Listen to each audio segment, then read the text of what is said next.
Spring 1927. The most dangerous threat to Al Capone's criminal empire wasn't a rival gang armed with submachine guns. It was a reformist politician sitting in the mayor's office of Chicago. The local police were actually raiding his breweries. The state was actively locking up his primary distributors. His revenue was plummeting by the hour. But Capone didn't respond to this political crisis with street violence. He responded with $250,000 in untraceable cash. What happened next wasn't just a dirty political campaign. It was the exact moment organized crime stopped fighting the American legal system and simply bought it outright. April 1927, Chicago. For the first few years of his reign, the Chicago outfit had operated with relative impunity, carefully paying off individual beat cops, local precinct captains, and low-level municipal judges. The bribery network was treated as a standard operating expense, a cost of doing business in a dry city. But the top of the political pyramid had recently become a major structural problem. Mayor William Dever was an honest man. He was a dedicated reformist who firmly believed in the strict, unyielding enforcement of prohibition laws. Under Dever's administration, the Chicago Police Department was forced to act. Dever had appointed a strict disciplinarian named Morgan Collins as his chief of police. Collins did not take bribes, and he ruthlessly demoted any precinct captain caught accepting money from the outfit. He created specialized strike teams that operated independently of the corrupted local precincts. They began to actively dismantle the intricate bootlegging infrastructure. They placed heavy padlocks on the doors of profitable speakeasies. They seized shipments of imported Canadian whiskey at the rail yards before the trucks could even unload. They stationed uniformed officers directly outside known outfit establishments, actively discouraging the wealthy patrons who fueled Capone's underground economy. The message from City Hall was clear. The era of the open town was over. The financial strain on the outfit was severe and immediate. Capone was losing millions of dollars in potential revenue every single month. Warehouses were sitting empty. Transport lines were disrupted. His partners in the outfit were growing restless. A lesser crime boss would have attempted to assassinate the mayor or intimidate the chief of police. But Capone understood the mechanics of power.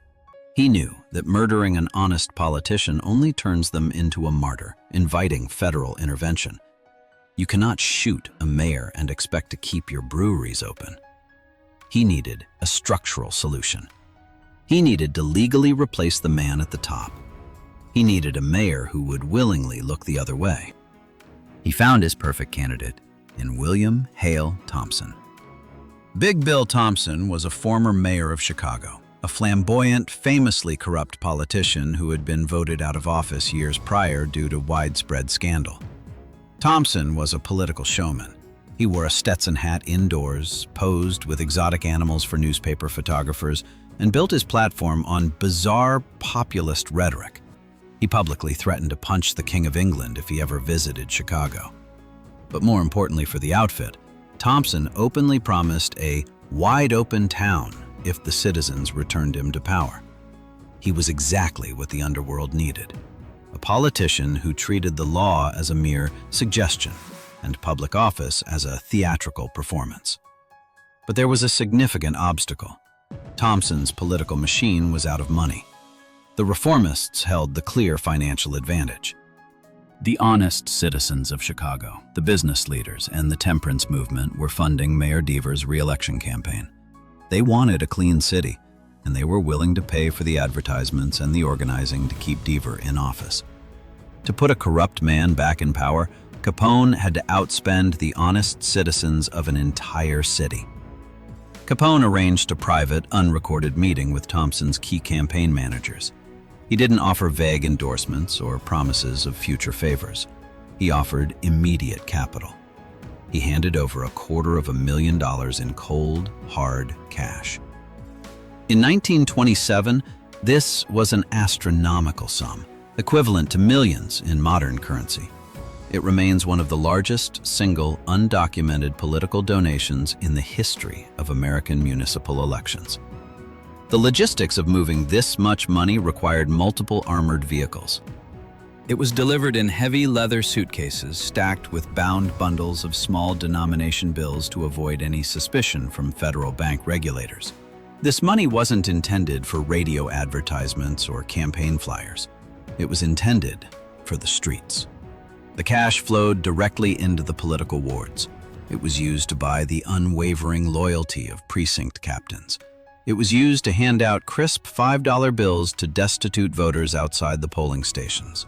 It paid for free beer and free food at political rallies across the South Side. It funded a relentless propaganda campaign that portrayed the honest Mayor Dever as a joyless tyrant trying to take away the working man's fundamental right to a drink after a long shift at the stockyards. The physical mechanics of this bribery were staggering. Men working for Capone moved through the immigrant neighborhoods in dark sedans, handing out thick envelopes of cash to local ward bosses. These ward bosses then guaranteed that their entire district would vote for Thompson.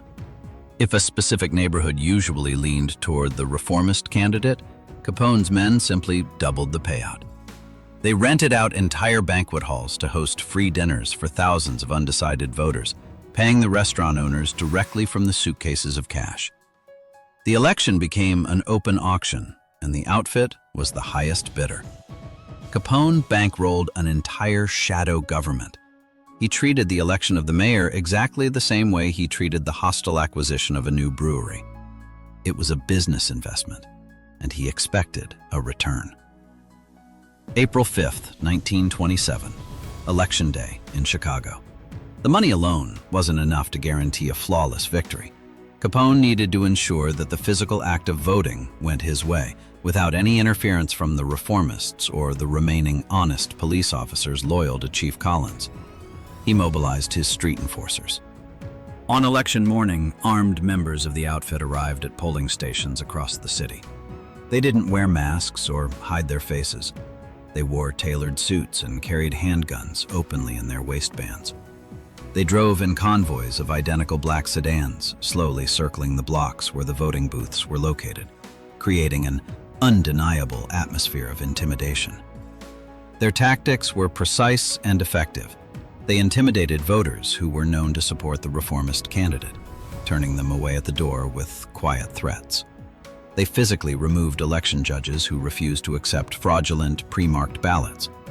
In certain key precincts on the South Side, they simply stole the wooden ballot boxes, stuffed them with votes for Thompson in back alleys, and returned them to the tables.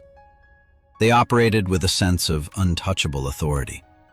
The police on duty, fully aware of the financial backing Thompson possessed, frequently turned a blind eye to the intimidation.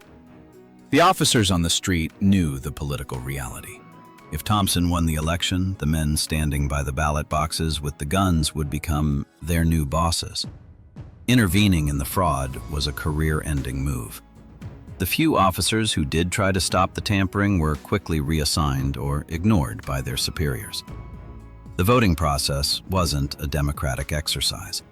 It was an organized, militarized acquisition of the municipal government. That evening, the final results were announced to a waiting city. William Hale Thompson had won the election by a landslide margin of over 80,000 votes. The reformist era of Chicago was officially dead. The city was returned to the firm control of the political machine. The new mayor immediately fired the honest police chief Morgan Collins and replaced him with Michael Hughes, a man chosen specifically because he was willing to cooperate with the outfit. The padlocks on the speakeasies were cut off the very next morning. The alcohol began to flow before the new mayor was even sworn into office. The local newspapers declared it a victory for the working class, a clear rejection of the strict moral codes of prohibition. Thompson gave a booming victory speech, promising prosperity and freedom. It looked like a legitimate political shift, a change in the public mood. But the true nature of power in Chicago wasn't found in the marked ballots. It was found in the private celebrations. The night of the election, the victory party wasn't held in a public square or a municipal building. The real celebration occurred inside the private, luxurious suites of the Hotel Sherman, the official headquarters of the new mayor. The room was packed with the elite of Chicago politics. Aldermen, municipal judges, and high-ranking police officials were drinking expensive, illegal champagne, celebrating their return to power. The air was thick with cigar smoke and the sound of jazz playing from a live band in the corner. Crystal glasses clinked as the city's new leadership divided the spoils of victory. Standing in the center of the room, entirely comfortable among the men who wrote the laws, was Al Capone. He wasn't hiding in the shadows. He wasn't waiting at the back door for a small favor. He was shaking hands with the men his money had just put into power. The police chiefs who had raided his breweries just weeks prior were now forced to smile, nod, and accept a drink from the man they were supposed to arrest. He patted politicians on the back and laughed at their jokes. He owned the room. Capone had achieved the defining goal of organized crime. He had bypassed the law by purchasing the men who enforced it. He didn't need to run from the police anymore. He owned their operating budget. In the municipal archives of Cook County, there are thick ledgers recording the official campaign contributions of the 1927 mayoral race. You will not find the name Al Capone anywhere in those official books. The $250,000 is hidden behind anonymous donors, fake political action committees, and untraceable cash deposits. But the physical proof of that transaction doesn't exist on paper. It existed in the heavy leather bags carried quietly into the campaign headquarters, and in the sudden, unyielding silence of the Chicago police force for the next 4 years. That specific election was the moment Al Capone stopped being just a successful bootlegger. It was the exact moment he became the unofficial, unelected CEO of the city of Chicago.